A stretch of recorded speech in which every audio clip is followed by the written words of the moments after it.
জয় শ্রীরাম। আজ 1431 বঙ্গাব্দের 4 বৈশাখ রামনবমী তিথি।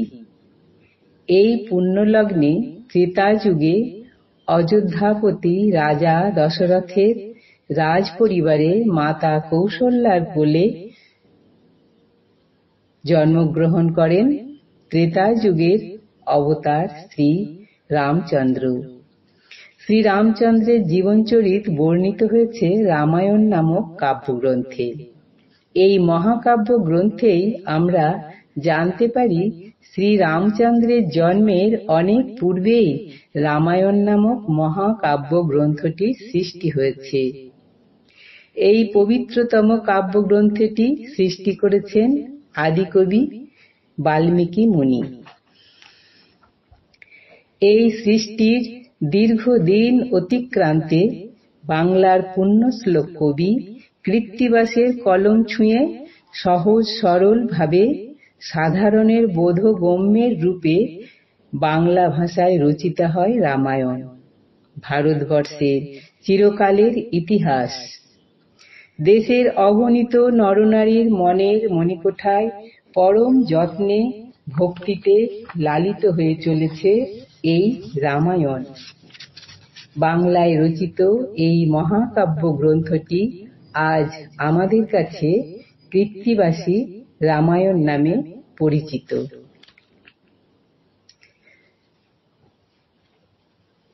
এখানে আরো একটি উক্তি স্মরণ করা অপ্রাসঙ্গিক হবে না। স্বামীজি তখন নরেন্দ্রনাথ দত্ত। যখন ঠাকুরকে নিয়ে সন্দেহের দোলায় দুলছেন স্বামীজি, তখন ঠাকুর অর্থাৎ রামকৃষ্ণদেব নিজ মুখে বলছেন নরেনকে, যে রাম যে কৃষ্ণ সেই ইদানিং রামকৃষ্ণ। আজ সেই ত্রেতা যুগের অবতার শ্রী রামচন্দ্রের জন্মতিথিতে, শ্রী রামচন্দ্রের স্মরণে তাঁর জন্মতিথিতে শ্রদ্ধাবনত চিত্তে কৃত্তিবাস বিরচিত সপ্তকাণ্ড রামায়ণ থেকে কিছু অংশ পাঠ।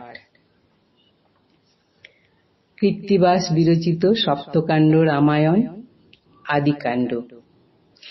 রামং লক্ষ্মণং পূর্বজং রঘুবরং সীতাপতিং সুন্দরং কাকুৎস্থং করুণাময়ং গুণনিধিং বিপ্রপ্রিয়ং ধার্মিকম রাজেন্দ্রং সত্যসন্ধং দশরথতনয়ং শ্যামলং শান্তমূর্তিং বন্দে লোকাভিরামং রঘুকুলতিলকং রাঘবম রাবণারিম দক্ষ্মিনে লক্ষ্মণো ধন্যে বামতো জানকী শুভা পুরুতো মারুতিয়স্য তং নমামি রঘুত্তমম।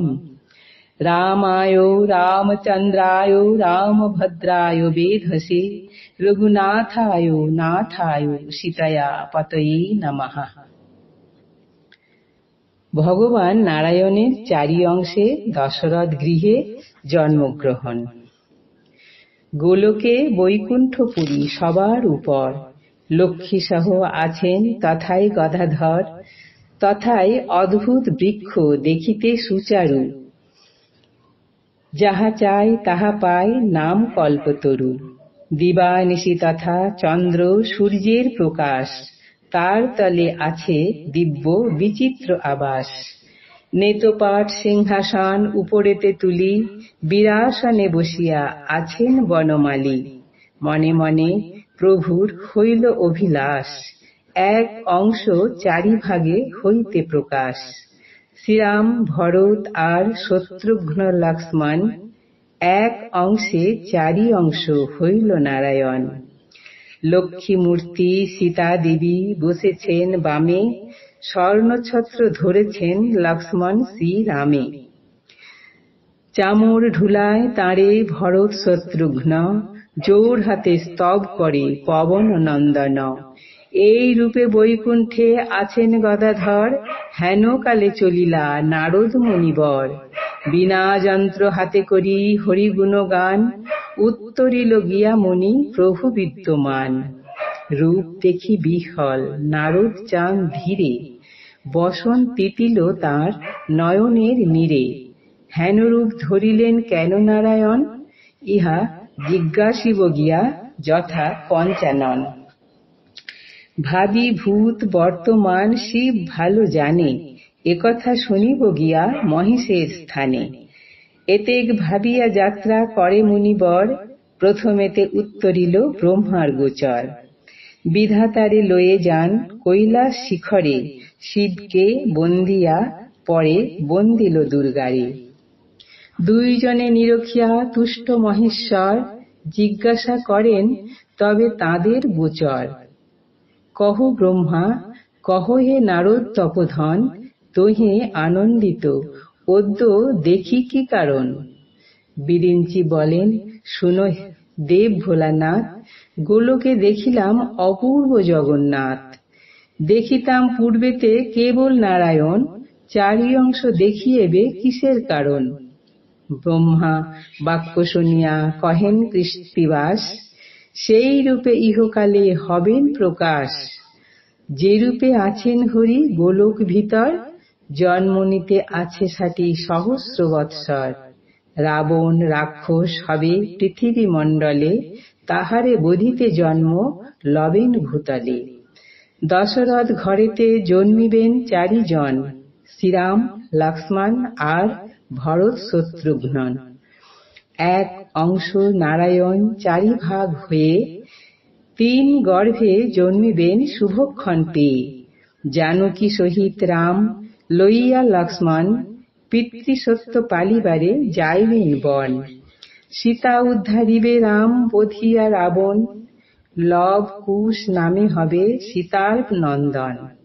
মনুষ্য গো হত্যা আদি যত পাপ করে, একবার রাম নামে সর্ব পাপ হরে। মহাপাপী হয়ে যদি রাম নাম লয়, সংসার সমুদ্রে তার মুক্তি লাভ হয়। হাসিয়া বলেন ব্রহ্মা শুনো ত্রিলোচন, পৃথিবীতে হেন পাপী আছে কোন জন। ধূর্যটি বলেন মম বাক্যে দেহ মন, মধ্যপথে মহাপাপী আছে একজন।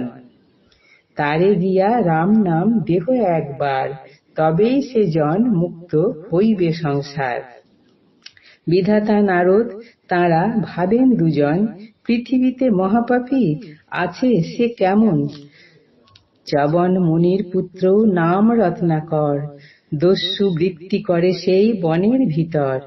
বিরিঞ্চি নারদ দোহে সন্ন্যাসী হইয়া, রত্নাকর কাছে দোহে মিলিল আসিয়া। বিধাতার মায়া হইল রত্নাকর প্রতি, সেই দিন সেই পথে কারো নাহি গতি। উচ্চ বৃক্ষে চড়িয়া সে চতুর্দিকে চায়, ব্রহ্মা নারদের পথে দেখিবারে পায়। ভাবে মনে রত্নাকর লুকাইয়া বনে, সন্ন্যাসী মারিয়া বস্ত্র লইব এক্ষণে। বিধাতা নারদ সেই পথেতে যাইতে, লোহার মুদগর তোলে ব্রহ্মারে বধিতে। ব্রহ্মার মায়াতে তার মুদগর না চলে, মায়াতে মুদগর বদ্ধ তার করতলে। মারিতে না পারে দস্যু ভাবে মনে মন, ব্রহ্মা জিজ্ঞাসেন বাপু তুমি কোন জন। রত্নাকর বলে তুমি না চিনো আমারে, লইব তোমার বস্ত্র মারিয়া তোমারে। ব্রহ্মা বলে বোধি মোরে কত পাবে ধন, যত পাপ করিয়াছ কহিব এখন। শত শত্রু মারিলে যতেক পাপ হয়, এক গো বধিলে তত পাপের উদয়। 100 ধেনুবধ যেই জন করে, শত পাপ হয় যদি এক নারী মারে। 100 নারী হত্যা করে যেই জন, তত পাপ হয় এক মারিলে ব্রাহ্মণ। 100 ব্রাহ্মবধে যত পাপ হয়, এক ব্রহ্মচারী বধে তত পাপোদয়। ব্রহ্মচারী মারিলে পাতক হয় রাশি, সংখ্যা নাই কত পাপ মারিলে সন্ন্যাসী। যেই পথ দিয়া গতি করেন সন্ন্যাসী, আরে দীর্ঘে 4 ক্রোশ সমপুরী কাশী। সে পাপ করিতে যদি থাকে তব মন, করহে সব পাপ কহিনু এখন। করহে করহ এসব পাপ কহিনু এখন। শুনিয়া কহিল দস্যু রত্নাকর হাসি, তোমা হেন মারিয়াছি কতেক সন্ন্যাসী। ব্রহ্মা বলিলেন, যদি না ছাড়িবে মোরে, ভালো স্থান দেখিয়া হে বধহ আমারে। যথা কীট পতঙ্গাদি পিপীলিকা গন্ধে, লোভে না আইসে মৃত খাইতে আনন্দে। মারিবে দণ্ডের বাড়ি পড়িব ভূতলে, মারিবে দণ্ডের বাড়ি পড়িব ভূমিতে, পিপীলিকা মরিবে আমার চাপেতে। ব্রহ্মা বলিলেন, পাপ করো কার লাগি, তোমার এ পাতকের কে বা হবে ভাগী। রত্নাকর বলে, যত লয়ে যায় ধন, মাতা পিতা পত্নী আমি খাই চারিজন। যাহা কিছু বেচি কিনি খাই চারিজনে, আমার পাপের ভাগী সকলে এক্ষণে। শুনিয়া হাসিয়া ব্রহ্মা কহিলেন, তবে তোমার পাপের ভাগী কেন তারা হবে? করিয়াছ যত পাপ আপনার কায়, আপনি করিলে পাপ আপনার দায়। জিজ্ঞাসা করিয়া তুমি আইসো নিশ্চয়, তোমার পাপের ভাগী যদি তারা হয়। তাহলে আমারে বধ করো আসি তুমি, ততক্ষণ বৃক্ষতলে বসে থাকি আমি। হরিশ বিষাদে দস্যু লাগিল ভাবিতে, বুঝিলাম এই যুক্তি করো পলাইতে। ব্রহ্মা বলে, সত্য করি না পলাবো আমি, মাতা পিতা দ্বারা সুতে পুছে এসো তুমি। অতঃপর যাই দস্যু ফিরি ফিরি চাই, ভাবে বুঝি ভান্ডাইয়া সন্ন্যাসী পলাই। প্রথমে পিতার কাছে করে নিবেদন, আদিকাণ্ড গান কৃত্তিবাস বিচক্ষণ। এই পর্যন্তই। জয় শ্রীরাম।